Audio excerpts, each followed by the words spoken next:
تصورات کا خلاصہ۔ اب آئیے دوسرا، ایمان بالآخرہ۔ اس اللہ نے جو اس کائنات کو تخلیق فرمایا ہے، اس میں اس کی تخلیق کا کلائمیکس انسان ہے۔ اس کی میں تفصیل ذرا بعد میں بیان کروں گا، ابھی یہ مضمون ختم ہو جائے۔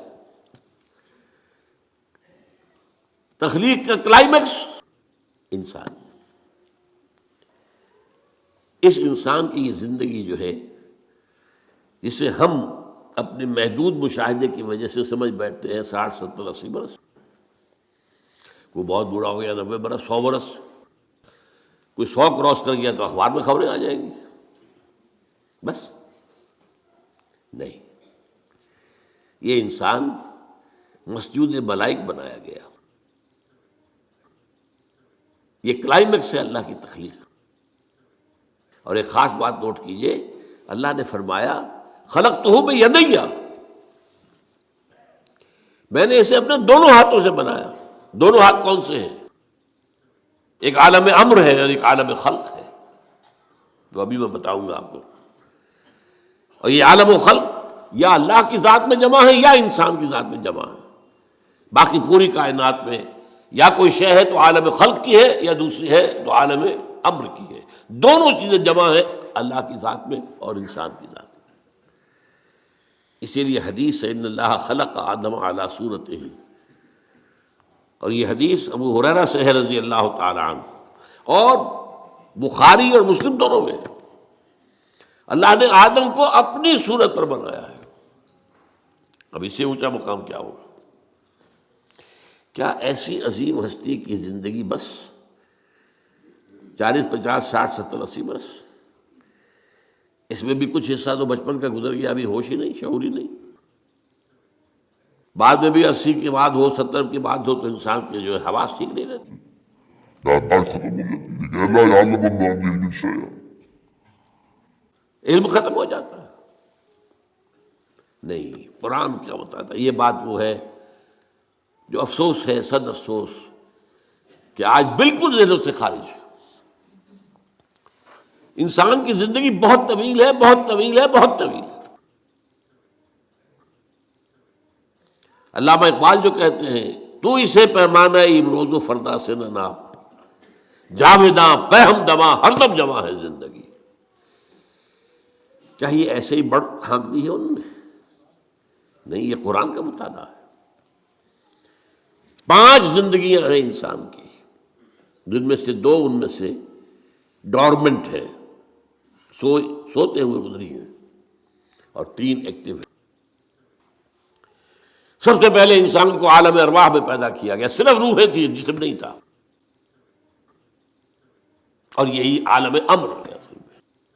روح، یسألونک عن الروح قل الروح من امر ربی، یہ آپ سے روح کے بارے میں پوچھتے ہیں، فرما دیجئے یہ روح میرے رب کا امر ہے، امر۔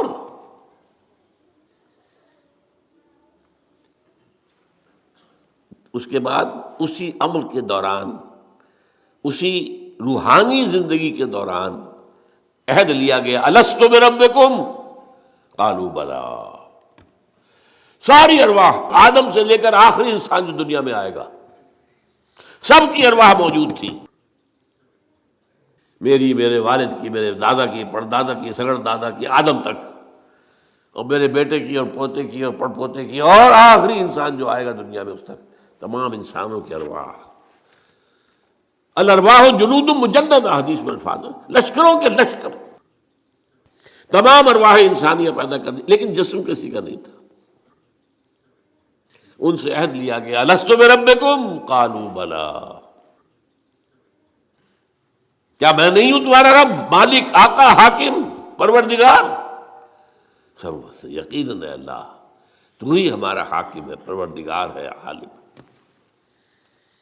پہلی زندگی یہ ہے۔ اس کے بعد سلا دیا گیا۔ نیند اور موت میں زیادہ فرق نہ سمجھیے، موت جو ہے وہ بھی ایک طرح کی نیند ہے، اور نیند بھی ایک طرح کی موت ہے۔ چنانچہ جو دعا مسنون ہے، جب صبح آپ اٹھیں تو آپ کی زبان پر جو دعا آنی چاہیے اگر آپ کو یاد ہو حضور کی دعا، الحمدللہ الذی احیانی بعد ما اماتنی والیہ النشور، اس اللہ کا شکر ہے جس نے مجھے زندہ کیا اس کے بعد کہ مجھے مردہ کر دیا تھا۔ نہیں مردہ ہوتا ہے انسان جب اس کا شعور ہی نہیں۔ تو یہ در ہے، اور موت جو اب آنے والی ہے، موت معدوم ہونے کا نام تو نہیں ہے، مردہ پڑا ہے زندگی تو نہیں ہے، لیکن یہ کیا معدوم ہو گیا؟ معدوم ہے، موجود ہے۔ اور دوسری بات یہ کہ ہمارے علم کے مطابق تو یہ ہے کہ ادھر سے ادھر منتقل ہونے کا نام ہے موت، ہم تو انتقال کہتے ہیں نا۔ بھائی آپ لاہور سے کراچی منتقل ہو گئے، اللہ اللہ خیر صلی اللہ، آپ ایک عالم سے دوسرے عالم کے منتقل ہو گئے، عالم دنیا سے عالم برزخ، عالم برزخ سے عالم آخرہ۔ تو پہلی زندگی عالم ارواح میں جبکہ ہمارے پاس جسم نہیں تھے، پھر سلا دیا گیا، یہ دوسری زندگی ہے، لیکن یہ موت کی کیفیت یا نیند کی کیفیت ہے۔ پھر ہماری تیسری زندگی آئی ہے اس دنیا میں رحم مادر میں، جب حیولہ بنا ہے اور 120 دن کا جنین ہو گیا، ایمبریو ہو گیا، پھر اللہ فرشتے کو بھیجتا ہے۔ یہ حدیث ہے حضور کی اور متفق علیہ روایت ہے۔ بدقسمتی سے جو چیزیں ہمارے مادی ذہن سے ٹکراتی ہیں ہم انہیں قبول نہیں کرتے۔ مادیت کا اتنا غلبہ ہے کہ جو چیز بظاہر اس مادی کیفیات اور مادی قوانین اور ضوابط کے تحت نہیں آتی ہم ان کو ریجیکٹ کر دیتے ہیں، حالانکہ وہ عالم ہی اور ہے، یہ عالم اور ہے۔ روح اس مادی عالم کی شے نہیں ہے۔ حدیث میں آتا ہے، حضرت عبداللہ ابن مسعود رضی اللہ تعالیٰ عنہ کی روایت ہے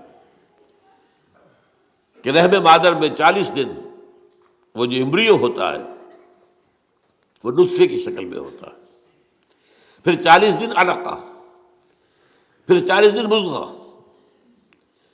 ثم یرسل الملک فینفخ فیہ الروح، پھر فرشتے کو بھیجا جاتا ہے اور وہ فرشتہ اس میں روح پھونکتا ہے۔ یہ اس کی تیسری زندگی شروع ہو گئی ہے۔ یہ جس یہ زندگی ہے روح جمع جسم، یہ ہماری حیات دنیاوی ہے، روح جمع جسم۔ اور زندگی کون سی ہو گئی ہے؟ تیسری، عالم ارواح کی۔ پھر وہ کولڈ سٹوریج میں جہاں سلا دیے گئے، ڈمپ کر دیے گئے، پھر یہ دنیا کی زندگی 70-80 جو برس آنے ہیں، پھر موت آئی۔ چوتھی زندگی شروع ہو گئی، عالم برزخ۔ وہ زندگی ہے، موت نہیں ہے، اس کو تو سب مانتے ہیں۔ عذاب قبر ہم مانتے ہیں، قرآن سے ثابت ہے۔ بعض لوگ یہ سمجھتے ہیں کہ شاید قرآن میں ذکر نہیں ہے، غلط بات ہے، لیکن میرے پاس زیادہ وقت نہیں ہے۔ برزخ کے اندر زندگی کی ایک کیفیت ہے، اس کے اندر جیسے کہ ہمارے یہاں بڑی ویسے چھڑ گئی ہیں، حضور کی زندگی کیسی ہے؟ آیا ایسی ہے جیسے دنیا میں تھی یا اس سے کچھ مختلف ہے؟ تو میں کہا کرتا ہوں دنیا کی زندگی تو اتنی اچھی زندگی نہیں ہے، حضور کو جو زندگی ہے عالم برزخ میں اس کا تو ہم تصور بھی نہیں کر سکتے۔ اس عالم برزخ میں کہا گیا شہداء کو وَلَا تَقُولُوا لِمَن يُقْتَلُ فِي سَبِيلِ اللَّهِ أَمْوَاتٌ بَلْ أَحْيَاءٌ وَلَٰكِن لَا تَشْعُرُونَ۔ اللہ کی راہ میں شہید ہو جانے والوں کو اموات مت کہو، مردہ مت کہو، زندہ ہے، تمہیں اس کا شعور نہیں۔ ہمیں شہداء کی زندگی کا شعور نہیں، پھر صدیقین اوپر ہے، پھر انبیاء ان کے اوپر ہے، پھر رسول ان کے اوپر ہے، سب سے اوپر سید المرسلین ہے۔ کیا زندگی ہوگی ہم کیا تصور کر سکتے؟ ما لا عین رأت ولا اذن سمعت ما خطر علی قلب بشر۔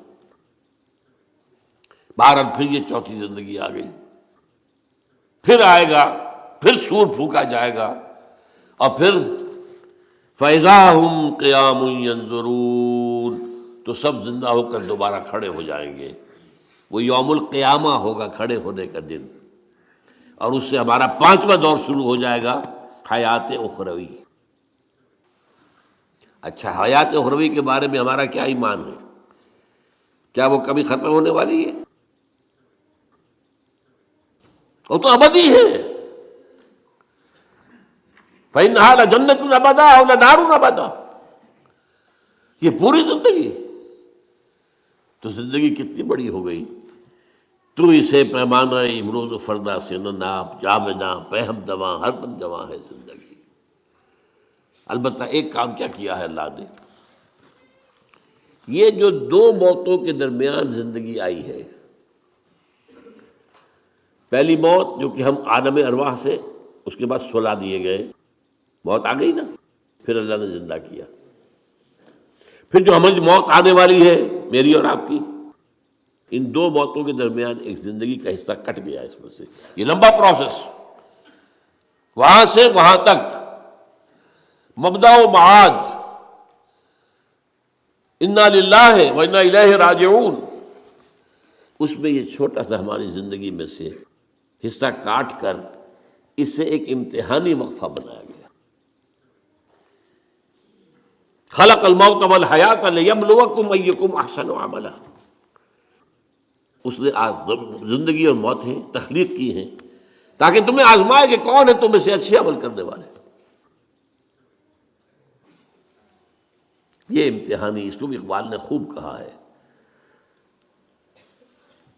ملزم ہستی سے تو ابرا ہے مانند حباب، اس زیاں خانے میں تیرا امتحان ہے زندگی۔ اب امتحان 3 گھنٹے کا بھی ہوتا ہے تو وہ 30 سال کا بھی ہو سکتا ہے، یہ تو ایک کوانٹیٹیو ایلیمنٹ ہوا، امتحان ہے، ٹیسٹنگ از ٹیسٹنگ۔ یہ حیات دنیاوی امتحان ہے، ملزم ہستی سے تو ابرا ہے مانند حباب، اس زیاں خانے میں تیرا امتحان ہے زندگی۔ اس کے بعد جب ہمیں دوبارہ اٹھا دیا جائے گا، حساب کتاب ہوگا، اعمال کا جزا و سزا کے فیصلے ہوں گے، اور پھر یہ جنت اور یہ دوزخ، وَإِنَّهَا لَجَنَّةٌ الْأَبَدَىٰ أَوْ لَنَارٌ الْأَبَدَىٰ۔ یہ حیات ایک ایمان باللہ اور ایمان بالآخرہ، ایمان بالآخرہ کے ضمن میں پورے حیات انسانی کا ایک تصور جو ہے سامنے لانا ضروری ہے۔